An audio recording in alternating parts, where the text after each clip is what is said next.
অসম চৰকাৰে নতুনকৈ আৰম্ভ কৰিছে বিনামূলীয়া ই-ৰিক্সা বিতৰণ আঁচনি আৰু মফেড আঁচনি।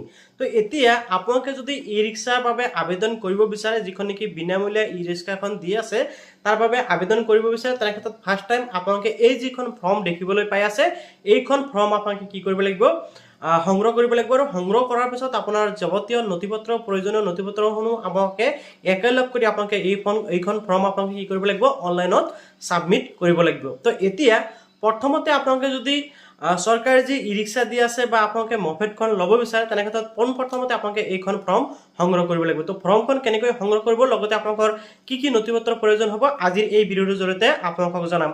গতিকে ভিডিঅ'টো কিন্তু আপোনালোকৰ বাবে খুবেই গুৰুত্বপূৰ্ণ, খুবেই হেল্পফুল হ'ব, সেয়ে আপোনালোকে ভিডিঅ'টো সম্পূৰ্ণকৈ চাব।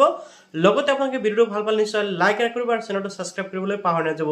ইয়াৰ লগতে এই ভিডিঅ'টো যদি আপুনি ফেচবুকত চাই আছে তেনে ক্ষেত্ৰত পেজটো ফলো কৰিব আৰু ভিডিঅ'টো আপোনালোকক সকলোৱে এটা শ্বেয়াৰ মাৰি দিব। তো প্ৰথমতে মই আপোনালোকক জনাই দিছোঁ যে ফৰ্মখন কেনেকৈ লাভ কৰিব, তাৰপিছত আপোনালোকৰ কি নথিপত্ৰৰ প্ৰয়োজন হ'ব সকলো জনাম। ফিলআপ কৰিলে আপোনালোকৰ কিছুমান নথিপত্ৰৰ প্ৰয়োজন হ'ব, কি নথিপত্ৰৰ প্ৰয়োজন হ'ব সেই বিষয়ে মই আপোনালোকক বুজাই দি আছোঁ, ঠিক আছে। এতিয়া প্ৰথমতে আপোনালোকে ফৰ্মটো সংগ্ৰহ কৰিব লাগিব। আৰু ফৰ্মটো যদি আপোনালোকে সংগ্ৰহ কৰিব বিচাৰে তেনে ক্ষেত্ৰত আপোনালোকে কি কৰিব, মোৰ ইউটিউব চেনেল, ইউটিউবত গৈ সাৰ্চ কৰক আসাম টেক হেল্প বুলি। আপোনালোকে মোৰ ইউটিউব চেনেলত যাব আৰু মোৰ ইউটিউব চেনেলত যিটো ভিডিঅ' আছে সেই ভিডিঅ'টোৰ ডিছক্ৰিপশ্যনত আপোনালোকে ফৰ্মখন লাভ কৰিব। গতিকে আপোনালোকে মোৰ ইউটিউব চেনেলটো সাবস্ক্ৰাইব কৰি ৰাখিব।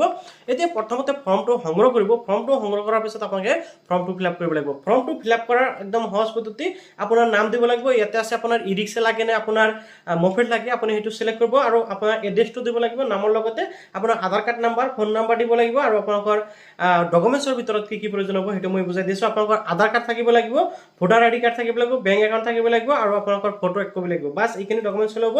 লগতে আপোনাৰ ইনকাম চাৰ্টিফিকেট প্ৰয়োজন হ'ব, কিন্তু বৰ্তমান আপোনালোকৰ প্ৰয়োজন নহয়।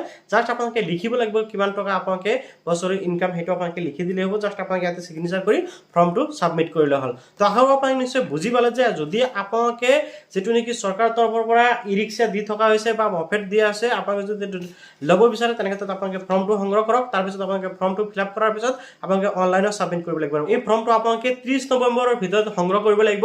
সংগ্ৰহ কৰাৰ পিছত কি হ'ব, আপোনালোকে 1 ডিচেম্বৰৰ পৰা এইখন ফৰ্ম আকৌ আপোনালোকে অনলাইনত সাবমিট কৰিব লাগিব, ঠিক আছে। গতিকে আপোনালোকে এতিয়া পেজটো ফলো কৰি ৰাখক, যেতিয়া নেকি অনলাইন সাবমিট কৰিব লাগে সেই বিষয়ে মই নেক্সট ভিডিঅ'সমূহত লৈ আহিম। গতিকে আপোনালোকৰ বাবে ইম্পৰ্টেণ্ট ভিডিঅ'সমূহ আহি থাকিব। গতিকে আপোনালোকে সকলোৱে পেজটো ফলো কৰিব আৰু শ্বেয়াৰ কৰি দিব। লগতে আপোনালোকে মোৰ ইউটিউব চেনেলটো সকলোৱে সাবস্ক্ৰাইব কৰক, যাতে আপোনালোকে আগতীয়াকৈ আপডেটসমূহ পাই থাকে। ভিডিঅ'টো ভাল পালে নিশ্চয় লাইক কৰিবলৈ পাহৰি নাযাব।